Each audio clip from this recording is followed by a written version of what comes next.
This might be the worst year for comic book movies ever. I know that's a bold statement, especially since we haven't seen Venom or Kraven yet. For all we know, Sony could surprise us with two cinematic gems. Whom am I kidding? They are probably going to be more disappointing than expired ketchup. Honestly, no one should be wasting their hard earned money on these two movies. But aside from that, yeah, it's been a rough year for comic book movies. Deadpool and Wolverine aren't going to save the day. And that says a lot. Some folks in the comments might say last year was terrible too, but at least Spider-Verse and Guardian brought some quality to the table.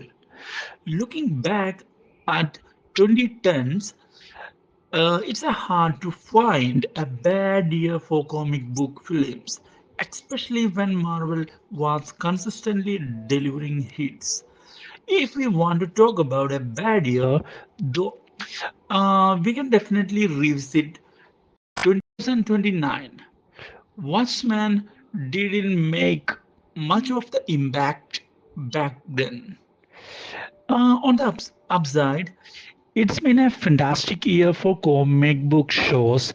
We have got Penguin, Batman, X-Men, Superman, and the Bad Boys.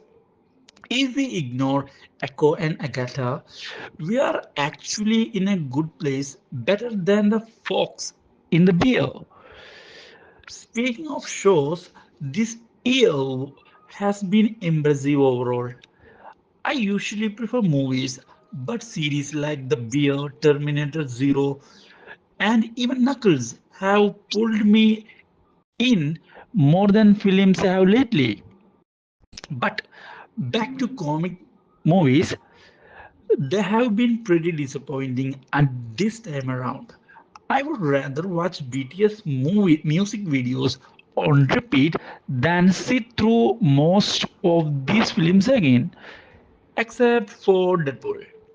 Thankfully, next year we have got Superman and Fantastic Four on the horizon.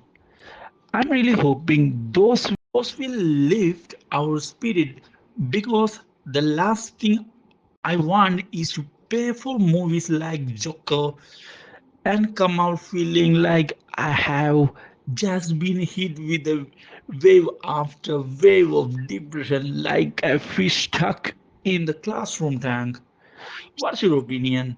And don't forget to subscribe to the channel.